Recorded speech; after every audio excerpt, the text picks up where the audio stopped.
Ma fille Sophie a subi une chirurgie de la colonne vertébrale de 13 heures, et pas une seule personne de ma famille n'a appelé, envoyé de texto ou ne s'est présenté. 3 jours plus tard, mon père m'a demandé 5000 $ pour la fête de fiançailles de mon frère. Je lui ai envoyé un centime avec une note, puis j'ai coupé tous les comptes que je possédais. C'est ici que l'histoire commence vraiment, et vous ne voudrez pas manquer ce qui arrive. Assurez-vous d'être abonné pour voir la suite jusqu'à la fin. Nous sommes toujours curieux, d'où nous regardez-vous dans le monde aujourd'hui? Dites-le nous dans les commentaires. L'odeur d'un hôpital est quelque chose que l'on n'oublie jamais. C'est une netteté chimique stérile qui tapisse le fond de la gorge et s'accroche aux vêtements. Pendant 13 heures, cette odeur a été mon monde entier. J'étais assise sur une chaise en plastique dure de couleur beige dans la salle d'attente chirurgicale de l'orthopédie pédiatrique, mes mains serrées si fort que mes articulations étaient blanches. Ma fille, ma courageuse Sophie de 16 ans, subissait une fusion vertébrale. Sa scoliose, que nous avions combattue avec des corsets et de la thérapie pendant des années, était devenue trop agressive. La courbure de sa colonne menaçait d'écraser son poumon. L'opération n'était pas facultative, et elle était dangereuse. 13 heures. J'avais envoyé un texto à ma famille, ma mère Diane, mon père Robert et mon jeune frère Colin dans notre groupe de discussion familiale la veille, l'opération de Sophie est demain à 6 heures du matin. C'est une longue intervention, de 12 à 14 heures. S'il vous plaît, gardez-la dans vos pensées. Les réponses étaient prévisibles. Ma mère, oh mon Dieu, j'envoie des prières, personne avec les mains jointes. Mon père, on le fera. Tiens-nous au courant. Mon frère Colin, une réaction, pouce levé, au message. Rien d'autre. Suis arrivé à l'hôpital à 4h30 du matin, tenant la main de Sophie alors qu'il faisait rouler son brancard à travers les doubles portes. Ses yeux, écarquillés par une peur qu'elle essayait de cacher pour mon bien, ont croisé les miens. Je t'aime, maman. À tout à l'heure. Je t'aime encore plus, ma chérie, ai chuchoté, la voix brisée. Je serai juste ici quand tu te réveilleras. Juste ici. Les portes se sont refermées et le voyant, chirurgie en cours, s'est allumé. J'ai trouvé ma chaise beige et j'ai attendu. À 8 heures, la caféine de mon café de 4 heures s'était dissipée depuis longtemps, remplacée par une angoisse nerveuse et acide. J'ai vérifié mon téléphone. Rien. À midi, mon estomac était un nœud serré de faim et de nausée. Je me suis forcé à aller à la cafétéria, les néons bourdonnant au-dessus de ma tête. Je fixai mon téléphone, espérant qu'il s'allume. Un texto de ma mère demandant des nouvelles? Un appel de mon père me disant qu'il était en chemin pour s'asseoir avec moi? Rien. J'ai acheté un muffin rassis que je n'ai pas pu manger et je suis retourné à mon poste. À 16 heures, le soleil commençait à décliner à travers les hautes fenêtres, projetant de longues ombres solitaires sur le sol. Mon dos me faisait mal. Mes yeux brûlaient à force de fixer le même tableau de paysage flou sur le mur. J'avais envoyé un message au groupe à 13 heures, le médecin vient de donner des nouvelles demi-journée. Les choses sont compliquées, mais elle est stable. Encore plusieurs heures à tenir. Pas de réponse, même pas un like de Colin cette fois. À 19h30, un chirurgien en blouse bleue, son masque pendant autour du cou et le visage marqué par l'épuisement, est entré dans la salle d'attente. Il m'a regardé, seule occupante, et a dit « Alexandra ? Pour Sophie ?» Je me suis levé d'un bond, le cœur serré. Oui. Est-ce qu'elle va bien? Elle va bien, a-t-il dit, et le souffle que je n'avais pas réalisé retenir est sorti de moi dans un sanglot. C'était une procédure très complexe. 13 heures pile. Sa courbure était plus sévère que ce que l'imagerie montrait, mais c'est une enfant forte. Elle est en salle de réveil. Vous pourrez la voir dans environ 1 heure. Je me suis effondré sur la chaise, les larmes coulant sur mon visage. Des larmes de soulagement, d'un épuisement pur et viscéral. J'ai cherché mon téléphone pour informer ma famille, les mains tremblantes. J'ai tapé, elle est sortie.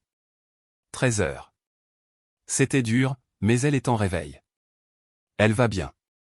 Dieu merci. J'ai envoyé.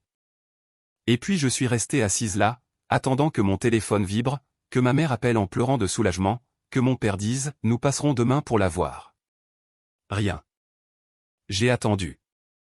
J'ai parcouru leurs réseaux sociaux. Ma mère avait posté une photo d'une rose de son jardin il y a 3 heures. Mon frère Colin avait posté un selfie avec sa nouvelle fiancée, Isabelle, dans un bar branché sur un toit en ville. La légende disait « Célébration de notre avenir ». De grandes choses arrivent. Santé bénie Power Couple. Il était 19h30. Ils étaient dans la même ville, à moins de 20 minutes, sirotant des cocktails pendant que ma fille se faisait reconstruire la colonne vertébrale. J'ai rangé mon téléphone. La salle d'attente, qui ressemblait à un purgatoire stérile, ressemblait maintenant à une tombe. Le silence de ma famille était plus fort que n'importe quelle alarme. C'était une déclaration froide, dure et définitive sur ma valeur, sur la valeur de Sophie. Nous étions une pensée après coup, un inconvénient. Quand l'infirmière a enfin appelé mon nom pour aller en salle de réveil, j'ai descendu le couloir seul. Je me suis lavé les mains, j'ai mis la blouse de visiteur et j'ai poussé la porte du box de Sophie. Elle était si pâle, si petite dans l'enchevêtrement de tubes et de moniteurs, le visage gonflé. Ses premiers mots vaseux furent « Maman, tu es là. » Moi ? Je suis là, bébé, ai-je chuchoté en prenant sa main. Je suis juste ici. Je ne partirai jamais. Et alors que j'étais assise près de son lit, écoutant le bip rythmique du moniteur cardiaque, j'ai senti quelque chose changer en moi. La partie de moi qui leur avait toujours trouvé des excuses, maman est juste occupée, papa n'est pas à l'aise avec les hôpitaux, Colin est juste jeune, sais-tu. Elle a été remplacée par une clarté froide et tranchante. La trahison était pire que ne l'avait été la peur. Les 3 jours suivants furent un flou de machines bipsantes, de programmes de gestion de la douleur et des petites victoires atroces de la convalescence de Sophie, sa première gorgée d'eau, la première fois que les infirmières l'ont aidée à s'asseoir, son visage pâle d'agonie. À travers tout cela, j'ai été son roc, son infirmière, sa supportrice et celle qui lui tenait la main. J'ai dormi dans le fauteuil inclinable en vinyle bosselé près de son lit, survivant grâce au craquelin du distributeur automatique et au café tiède. Mon téléphone restait un témoignage silencieux de l'indifférence de ma famille. Le message du groupe de discussion que j'avais envoyé pour annoncer que Sophie était sortie de chirurgie me fixait, marqué, lu, par Diane, Robert et Colin. Personne n'avait répondu. Pas un texto, pas un appel, aucun. C'était mercredi après-midi. Sophie dormait enfin, sa respiration profonde et régulière pour la première fois. Je me massais les jambes pour relancer la circulation quand mon téléphone a vibré sur la table de chevet. Mon cœur a fait un bond stupide et plein d'espoir. Maman ? Je l'ai saisi. L'écran s'est éclairé avec un message texte de papa. Objet, aide familiale. J'ai froncé les sourcils. Aide familiale ? Je l'ai ouvert. Salut Alexandra, j'espère que tu vas bien. Écoute, ta mère et moi avons parlé à Colin. Lui et Isabelle ont choisi une destination pour leur fête de fiançailles. Ils ont trouvé un forfait tout compris parfait à Bali, mais le dépôt est dû d'ici vendredi. C'est une opportunité merveilleuse pour eux de réseauter avec les clients d'Isabelle. Nous devons nous serrer les coudes en tant que famille. Ta mère et moi couvrons les vols, mais nous avons besoin que tu participes pour le dépôt de l'événement. C'est 5 000 $. Envoie-le simplement sur le compte de Colin. Merci. J'ai lu le message 1 fois, 2 fois, une 3e fois. J'espère que tu vas bien. Participer. 5 000 $. J'ai regardé l'écran brillant, puis ma fille endormie dans son lit d'hôpital. Ma fille, qui venait de subir 13 heures de pose de tiges métalliques et de vis fusionnées à sa colonne vertébrale. Ma fille, dont les grands-parents et l'oncle n'avaient pas pris la peine d'envoyer un seul message texte. Ils n'avaient pas pris de ses nouvelles. Ils ne m'avaient pas demandé si j'allais bien. Ils avaient juste attendu ce qu'ils devaient considérer comme un délai poli avant d'envoyer la facture pour la prochaine aventure de l'enfant chéri. Un son a bouillonné dans ma poitrine. C'était un son froid, sec et sans humour qui m'a surprise. Ma profession, ma vie entière, était l'analyse de risque. Je passais mes journées à identifier les vulnérabilités, à calculer l'exposition et à atténuer les menaces. C'est moi qui lisais les petits caractères. C'est moi qui gérais les portefeuilles. C'est moi qui avais configuré les comptes de retraite de mes parents, le forfait téléphonique de mon frère, leur service de streaming, leur paiement de factures en ligne. Et dans leur arrogance époustouflante, dans leur supposition aveugle que j'allais simplement soupirer et transférer l'argent comme je le faisais toujours, ils avaient oublié une chose cruciale, ils avaient oublié qui détenait tous les mots de passe. Ma main était parfaitement stable quand j'ai ouvert mon application bancaire. J'ai trouvé le contact de mon père. J'ai sélectionné, transféré de l'argent. J'ai tapé le montant, 1 centime. Dans la ligne de mémo, j'ai écrit « Mettez cela pour son avenir ». J'ai cliqué sur envoyer.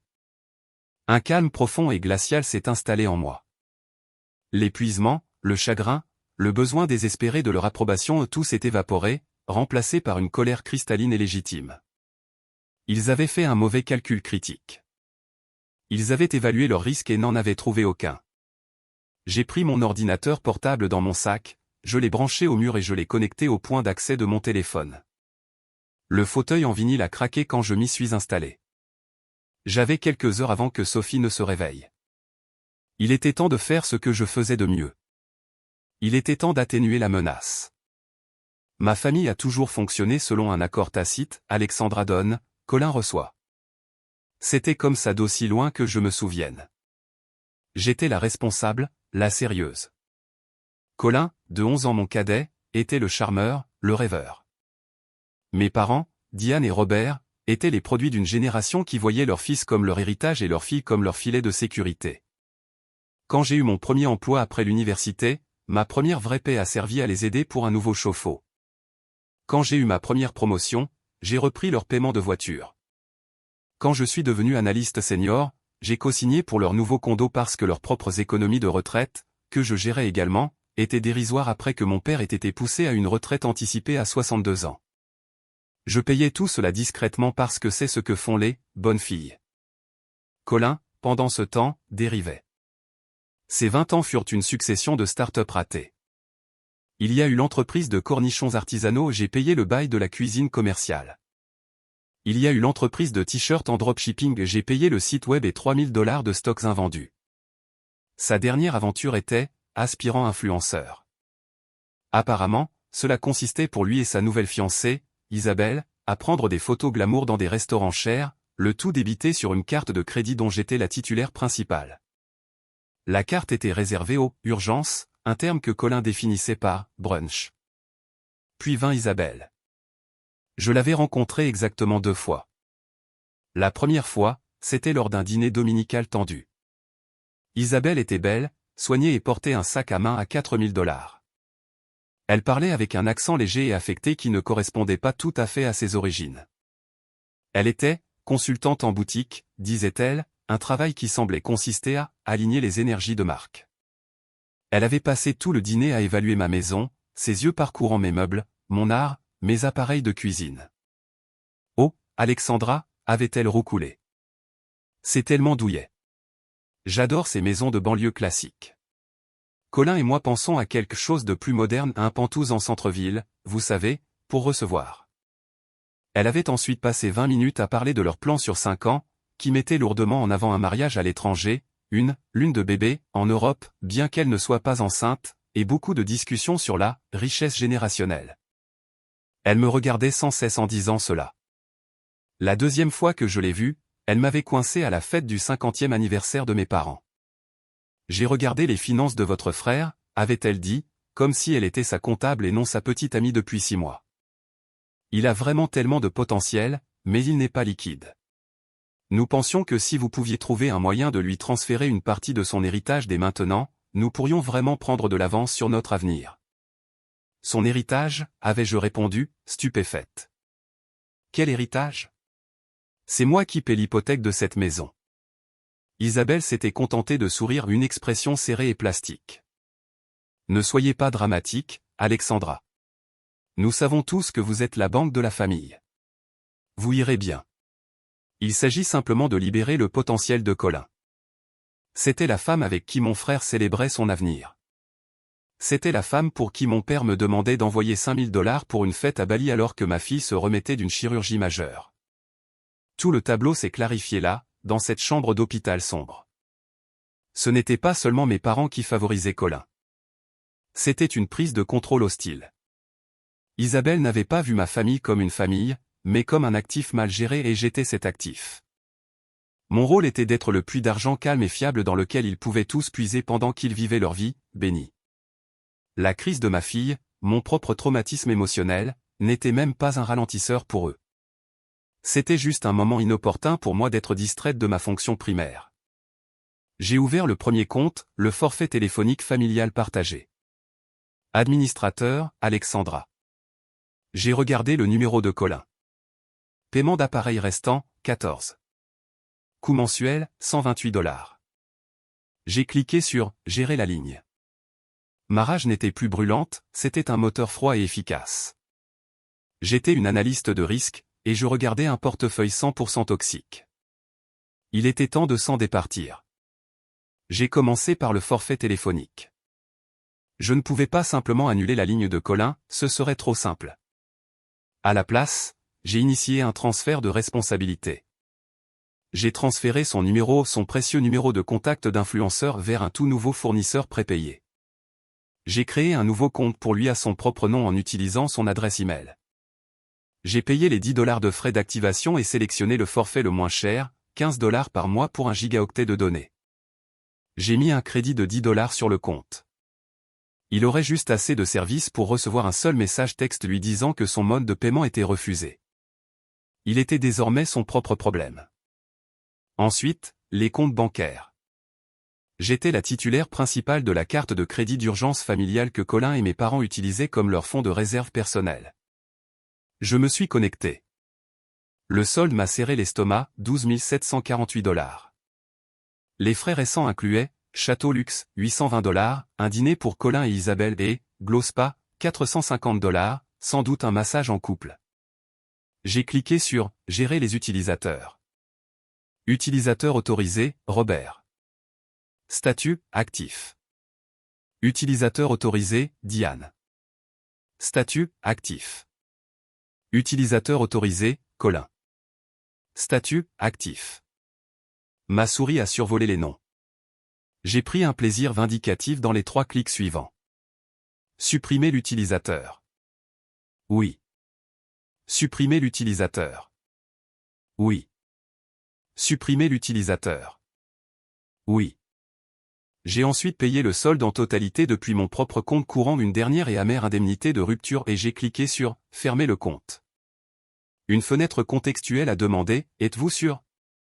Je n'ai jamais été aussi sûr de quoi que ce soit de ma vie, ai-je chuchoté à la forme endormie de ma fille. J'ai cliqué sur « Confirmer ». Vint ensuite le condo. Je ne pouvais pas le vendre sans leur accord puisque mon nom était sur l'hypothèque, mais pas sur l'acte. Cependant, j'étais l'administratrice de tous les services publics, qui étaient liés à mon compte bancaire via le paiement automatique. Je me suis connecté au portail de la compagnie d'électricité. Annuler le paiement automatique. Fait. La compagnie de gaz. Annuler le paiement automatique. Fait. Le service des eaux et des ordures de la ville. Annuler le paiement automatique. Fait. Le forfait câble premium et Internet haut débit. Annuler le paiement automatique. Fait. Amazon Prime, Netflix, Hulu, Spotify Famille. Mon nom était sur chacun d'eux. Je me suis connecté à chacun. Netflix, gérer les comptes, se déconnecter de tous les appareils. Spotify, gérer le forfait familial, supprimer le membre Diane, supprimer le membre Robert, supprimer le membre Colin. Amazon, gérer Prime, changer le mot de passe, gérer les adresses supprimées, gérer les modes de paiement supprimés. J'étais le fantôme numérique de la famille. J'avais configuré leur télévision intelligente, leur Wi-Fi, leur mot de passe, et ils n'avaient jamais pris la peine d'apprendre comment tout cela fonctionnait. Ils supposaient simplement que les lumières resteraient allumées, que l'Internet n'aurait pas de ralentissement et que les colis Amazon arriveraient. En tant qu'analyste de risque, je savais qu'on n'agit jamais sans information complète. Mon transfert de 1 centime était la sonde initiale. Cette purge numérique était la première frappe. Mais j'avais besoin d'un levier. J'avais besoin de comprendre l'ennemi, Isabelle. J'ai lancé une vérification d'antécédents rapide de niveau professionnel. Ce n'était pas difficile. Mon cabinet était abonné à des services bien plus puissants que de simples recherches web. Les résultats étaient révélateurs. Isabelle n'était pas une consultante de luxe. Elle avait travaillé dans les relations publiques pendant 6 mois avant d'être licenciée. Elle enchaînait les échecs commerciaux, tout comme Colin. Mais contrairement à Colin, elle avait des créanciers et des vrais. Elle avait plus de 80 000 $ de dettes personnelles et 2 jugements civils non exécutés contre elle. Elle n'était pas seulement une chercheuse d'or, elle était désespérée. Les 5 000 $ pour la compte de Bali n'étaient pas pour une fête. C'était pour rembourser un créancier qui menaçait de la poursuivre en justice. Elle utilisait mon frère et ma famille comme bouclier et comme banque. Elle m'avait probablement identifié comme la cible principale dans les 10 minutes suivant notre rencontre. Un nouveau message a retenti sur mon téléphone. C'était de mon père. Robert, c'était une blague, ce centime, Alexandra? Je n'ai pas de temps à perdre avec ça. Colin a besoin de l'argent d'ici demain. J'ai fixé le message. Je n'ai pas de temps à perdre avec ça. Mes doigts ont volé sur le clavier. Je suis un peu occupé, papa. Tu sais, avec les soins post-opératoires de Sophie, les soins dont aucun d'entre vous ne s'est soucié. Ce centime était une contribution. C'est tout ce que ton fils recevra de ma part. Plus jamais rien d'autre. Je te suggère de vérifier ta carte de crédit, ton Wi-Fi et ton forfait téléphonique. J'ai appuyé sur envoyer et, pour la première fois depuis des jours, j'ai souri. Le piège était tendu. Tout ce que j'avais à faire, c'était d'attendre que les animaux commencent à se ronger leurs propres pattes. Je n'ai pas eu à attendre longtemps. Le soleil n'était même pas levé à 6h17 du matin quand mon téléphone, silencieux depuis des jours, a explosé.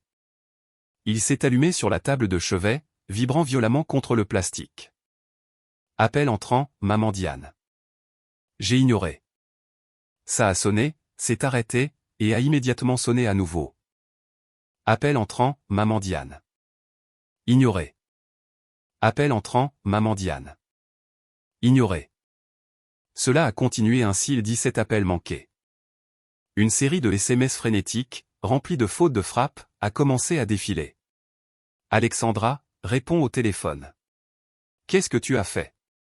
Ma carte a été refusée à l'épicerie. Celle qui est ouverte 24h24. J'ai dû tout laisser à la caisse. Alexandra, Internet est coupé.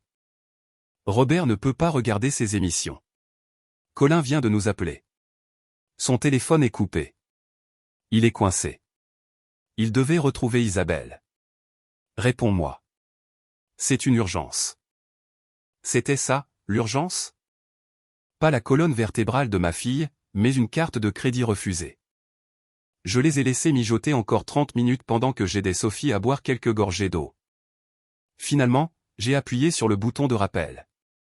Ma mère a décroché dès la première demi-sonnerie, la voix hurlante. Alexandra. Qu'est-ce qui se passe? Bonjour, maman, ai-je dit. Ma voix était calme.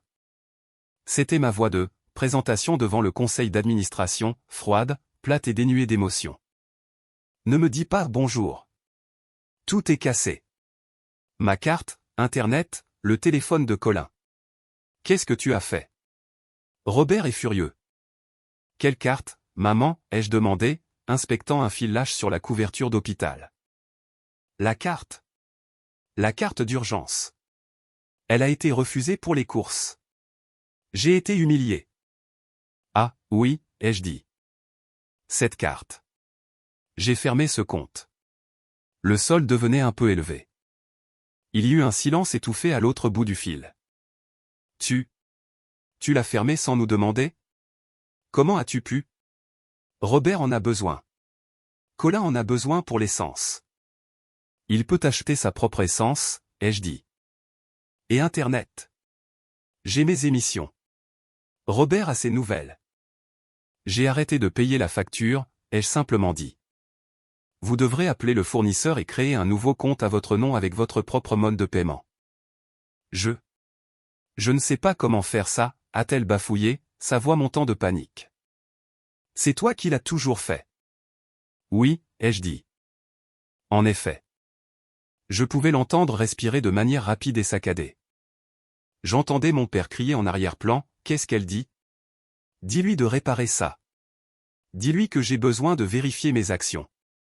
Alexandra, ce n'est pas drôle, s'est écriée ma mère. Tu dois tout remettre en marche immédiatement. Et Colin, son téléphone est coupé. Isabelle l'attend. Il va la perdre. Tu sais à quel point cette relation est importante pour lui. La fureur que je retenais a fini par ébranler mon calme. Relation importante? C'est comme ça qu'il l'appelle? Et dis-moi, maman, où était la relation importante de Colin lundi, quand sa sœur était sur une table d'opération pendant 13 heures?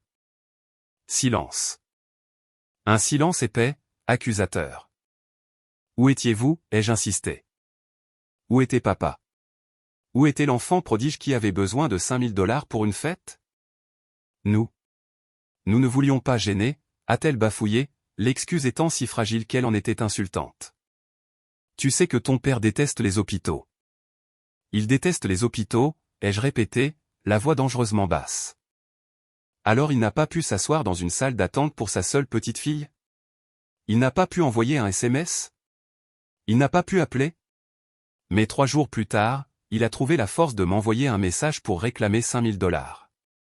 5 000 $ pour une fête pour un homme de 31 ans qui n'a jamais travaillé un seul jour de sa vie, alors que ma fille de 16 ans réapprenait à respirer sans que son poumon ne soit écrasé.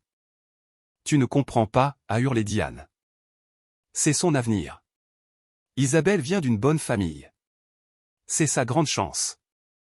Son avenir, ai-je dit, les mots ayant un goût de cendre.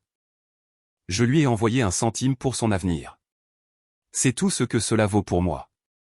Maintenant, écoute-moi bien, car je ne le dirai qu'une seule fois, la banque d'Alexandra est définitivement fermée.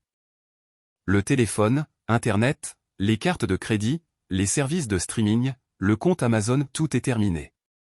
Vous êtes livré à vous-même. Tu ne peux pas faire ça, a-t-elle crié. Nous sommes ta famille. Nous serons ruinés. La santé de ton père. Le stress. Tu nous abandonnes. Je vous abandonne, ai-je ri, de ce même son froid et sec d'il y a 3 jours. Vous voulez parler d'abandon? Parlons de moi, assise sur cette chaise beige pendant 13 heures, seule. Parlons de ma fille qui se réveille de son opération et demande où sont ses grands-parents. Vous n'étiez pas occupé, vous vous en fichiez, tout simplement. Tu ne m'as pas abandonné, mère. Cela impliquerait que tu aies été là au départ. Tu as simplement oublié que j'existais jusqu'à ce que tu aies besoin d'un chèque. Eh bien, le chéquier a disparu. Adieu. J'ai raccroché le téléphone. Le silence qui a suivi était, pour la première fois de ma vie, véritablement paisible. J'ai mis mon téléphone en mode « ne pas déranger », n'autorisant que les appels des médecins de Sophie. La tempête pouvait faire rage autant qu'elle le voulait à l'extérieur, dans cette pièce, il n'y avait que ma fille et sa convalescence. Mais je connaissais ma famille. Je savais que les crises d'hystérie de ma mère n'étaient que le premier assaut. La véritable attaque viendrait de mon père, puis de Colin. Mon père, Robert, a essayé une tactique différente. Il a envoyé un long courriel décousu ce soir-là. C'était un chef-d'œuvre de manipulation émotionnelle. Cela a commencé par la culpabilité, ta mère est hors d'elle. Elle n'arrête pas de pleurer, c'est poursuivi par l'indignation, je ne sais pas ce qui t'arrive, Alexandra. Mais ce comportement est puéril, et c'est terminé par une menace, tu fais partie de cette famille et tu as des responsabilités. Tu ne peux pas simplement fermer des comptes. Tu as co-signé pour cet appartement. Tu es légalement lié à nous. Il avait raison pour l'appartement. C'était une vulnérabilité. Mais il avait tort s'il pensait que c'était son moyen de pression. C'était le mien. J'ai répondu simplement, tu as raison, papa. Je suis sur l'hypothèque. À ce titre, je vais contacter un avocat spécialisé en immobilier pour discuter de nos options afin de forcer la vente de la propriété. Puisque je paie l'hypothèque et les factures depuis 6 ans, ma part de capital est substantielle. Maman et toi devriez probablement commencer à chercher une location. La réponse fut instantanée, tu n'oserais pas. Je n'ai pas pris la peine de répondre. Le véritable contre-coup, cependant, est venu de Colin. Après 2 jours de silence, je suppose qu'il lui a fallu tout ce temps pour trouver un café avec Wi-Fi gratuit. Ma boîte de réception a été inondée.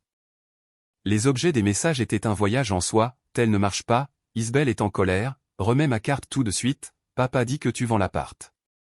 T'es folle? Le dernier courriel était une longue tirade incohérente. Il m'a traité de jalouse. Il m'a traité de mesquine. Il a dit que j'essayais de saboter son bonheur parce que j'étais vieille et misérable. Il a dit qu'Isabelle était la meilleure chose qui lui soit jamais arrivée et que j'étais en train de tout gâcher. Il exigeait que je répare tout cela et que je transfère les 5 000 $ plus 1 000 $ supplémentaires pour préjudice moral. C'était pathétique, mais aussi dangereux.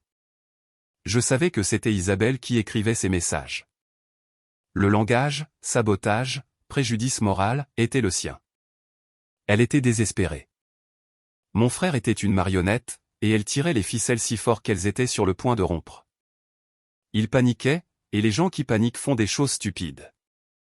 Mes soupçons ont été confirmés lorsque j'ai reçu un appel d'un homme poli du service des fraudes de ma banque. Madame Alexandra, nous vous appelons concernant des activités inhabituelles sur vos comptes.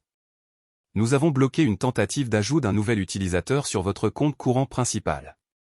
Le nom de l'utilisateur était Isabelle. Mon sang n'a fait qu'un tour.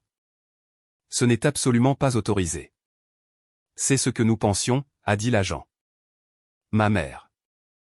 Elle avait activement essayé de donner à Isabelle l'accès à mon compte courant personnel. Pas la carte familiale, mais mon salaire, mes économies, le fonds d'études de ma fille. Le dernier reste de sentiment familial auquel je m'accrochais, cette petite braise persistante de « elle est juste égarée », s'est transformée en cendre. Ce n'était pas de la complaisance, c'était une conspiration. Ils essayaient activement de me voler. J'ai remercié l'agent, ajouté de nouvelles couches de sécurité partout et changé à nouveau tous mes mots de passe. Ensuite, j'ai imprimé les informations que j'avais sur Isabelle, les 80 000 $ de dette, les jugements civils. Je les ai mis dans une enveloppe Kraft impeccable. Je savais qu'ils n'en avaient pas fini. Je savais qu'ils ne disparaîtraient pas tout simplement. Ils allaient devoir constater en personne que le puits était sec. 4 jours plus tard, Sophie a enfin pu sortir. Le soulagement de lui faire franchir notre propre porte d'entrée, de l'installer dans son propre lit, était indescriptible. J'étais en train de tapoter ses oreillers quand on a sonné à la porte. Je savais qui c'était. Je le sentais. Je suis allé à la porte et j'ai regardé par le Judas. Ils étaient là. Pas mes parents, mais Colin et Isabelle, debout sur mon paillasson. Colin avait l'air froissé et furieux. Isabelle, en revanche, était parfaitement sereine, vêtue d'un blazer blanc impeccable, son expression affichant une inquiétude polie et venimeuse. J'ai ouvert la porte. Alexandra, Dieu merci, a tempêté Colin, me bousculant pour entrer dans mon entrée. Isabelle a suivi, ses yeux faisant la même évaluation habituelle de ma maison. On t'a appelé. Pourquoi tu ne répondais pas? J'ai été occupé, Colin. Ma fille vient de rentrer de l'hôpital. C'est bon, c'est bon. Ouais. J'espère qu'elle va bien, a-t-il dit en agitant une main dédaigneuse. Écoute, Alex, ça a assez duré. Maman est une épave. Tu dois arranger ça. Tu dois présenter des excuses à Isabelle. J'ai tourné mon regard vers Isabelle, qui me souriait. Alexandra, a-t-elle dit, sa voix ressemblant à de la soie douce et froide. Je pense qu'il y a eu un terrible malentendu. Nous sommes tous une famille ici. Je sais que tu as eu beaucoup de stress avec Sophie, mais tes parents sont très affligés. Ce que tu as fait est, franchement, très cruel. Ils sont âgés. Tu ne peux pas simplement leur couper les vivres. Est-ce pour cela que vous êtes ici, ai-je demandé en croisant les bras. Pour plaider la cause de mes parents? Je suis ici, a-t-elle dit en s'avançant, parce que Colin et moi avons un avenir, et tu te mets en travers de notre chemin. Ces 5 000 $ étaient un acompte, Alexandra. Un acompte non remboursable. À cause de toi, nous l'avons perdu. Oh, non, ai-je dit, ma voix dégoulinant d'une fausse sympathie. Vous avez perdu l'acompte pour Bali? Quel dommage. Donc, 5 000 $ envolés, comme ça. Oui, a hurlé Colin. Et c'est ta faute. Tu nous dois cet argent. Je vous dois. Je suis resté silencieuse un instant. Mais puisque tu as évoqué les 5 000 $, Isabelle, parlons-en. Parlons de l'acompte non remboursable. Ou devrions-nous parler du jugement civil contre toi par Banet Associates pour 6 800 $? Ou des 12 400 $ que tu dois à Capital One? Parce que je suis analyste de risque, Isabelle. Je vérifie les petits caractères. Le sourire sur le visage d'Isabelle ne vacilla pas, mais son regard s'éteignit. Colin semblait simplement confus. Quoi? De quoi elle parle, Izzy? Elle ment, a lâché Isabelle, son calme se fissurant juste une seconde. Elle est jalouse, Colin. Elle essaie de nous séparer. Vraiment? Je suis allé vers la console de l'entrée et j'ai pris l'enveloppe Kraft. J'en ai sorti les impressions. Tiens, Colin. Voici ta fiancée, 82 000 $ de dette, mandat d'arrêt en cours pour non-comparution au tribunal pour défaut de paiement. La compte de Bali n'était pas pour une fête, c'était pour rembourser un créancier qui est sur le point de saisir son salaire. Sauf qu'elle n'a pas de salaire. Le visage de Colin devint livide. Il prit les papiers de ma main, les siennes tremblant tandis qu'il lisait. Isabelle, est-ce que c'est vrai? Le visage d'Isabelle se contracta, passant de l'inquiétude polie à une pure rage reptilienne. Espèce de S-word, m'a-t-elle hurlé. Tu n'avais pas le droit. Ce sont des informations privées. Je vais te poursuivre en justice. Vas-y, ai-je dit calmement. Il faudra que tu trouves un avocat qui travaille gratuitement maintenant. Sors de chez moi. Colin, a-t-elle crié en se tournant vers lui. Tu vas la laisser me parler comme ça? Elle essaie de nous ruiner. Colin fixait simplement les papiers, son monde s'effondrant visiblement. Tu m'as menti. Tu as menti sur l'argent. Tu m'as dit que tes parents étaient. Tu m'as dit que tes parents étaient fauchés, Colin, cracha Isabelle, son masque étant complètement tombé. Tout comme les tiens.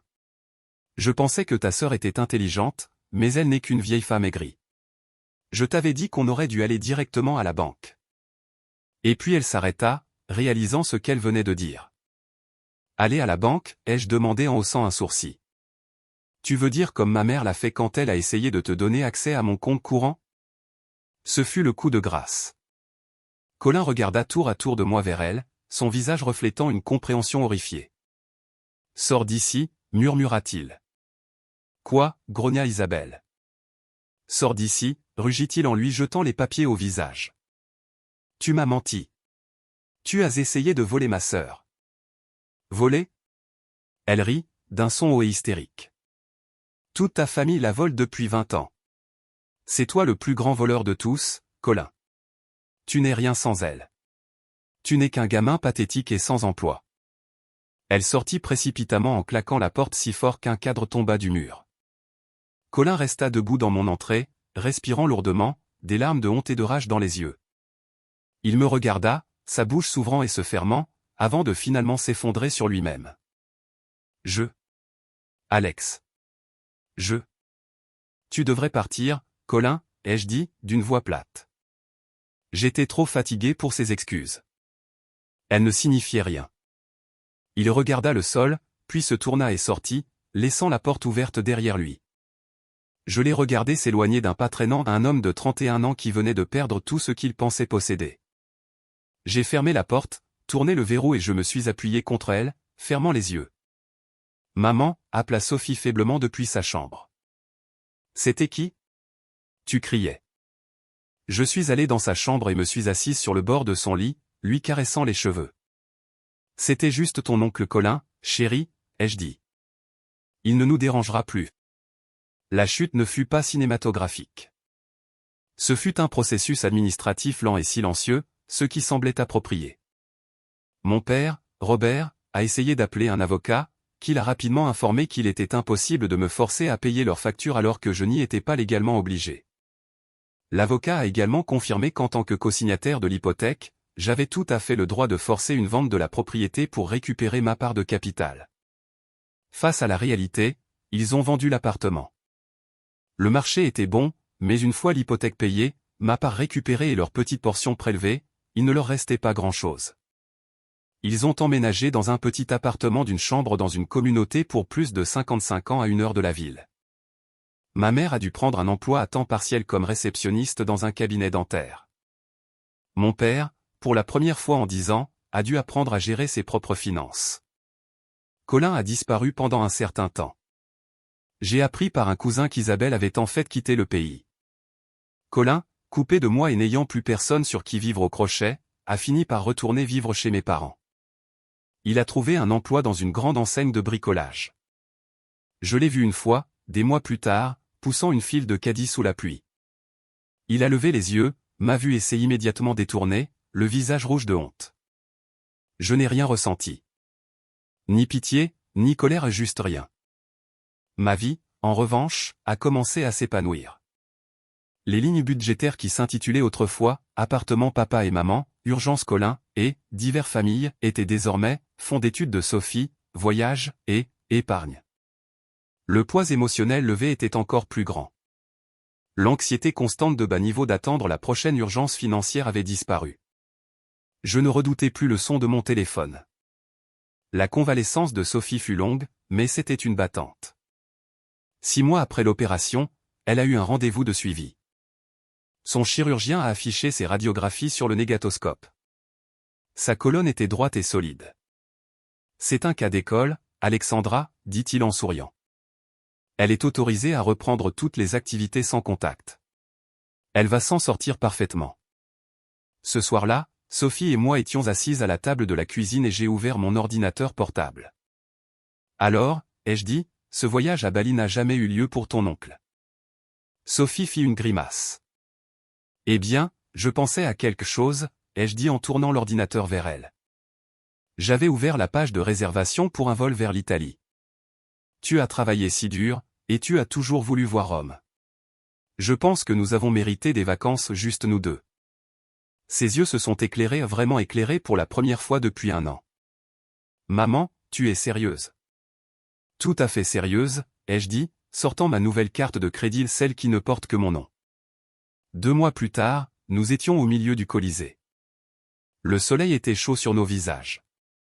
Sophie, qui faisait maintenant 5 cm de plus que moi, riait en prenant une photo d'un chat errant. Elle était forte, en bonne santé et heureuse. Mon téléphone a vibré dans ma poche. Pendant une fraction de seconde, ce vieux réflexe de crainte a serré ma poitrine. Je l'ai sorti. C'était un SMS d'une amie du travail m'envoyant une photo amusante. J'ai souri et lui ai répondu. J'ai regardé ma fille, se tenant droite et fière devant un décor d'histoire ancienne, et j'ai ressenti un sentiment de paix s'installer en moi, si profond qu'il était presque bouleversant. La trahison avait été dévastatrice, mais la liberté qui a suivi, la liberté de réaliser que ma valeur n'était pas liée à ce que je pouvais fournir aux autres, était absolue. J'avais coupé les parties toxiques de ma vie, et à leur place, tout le reste avait enfin commencé à guérir.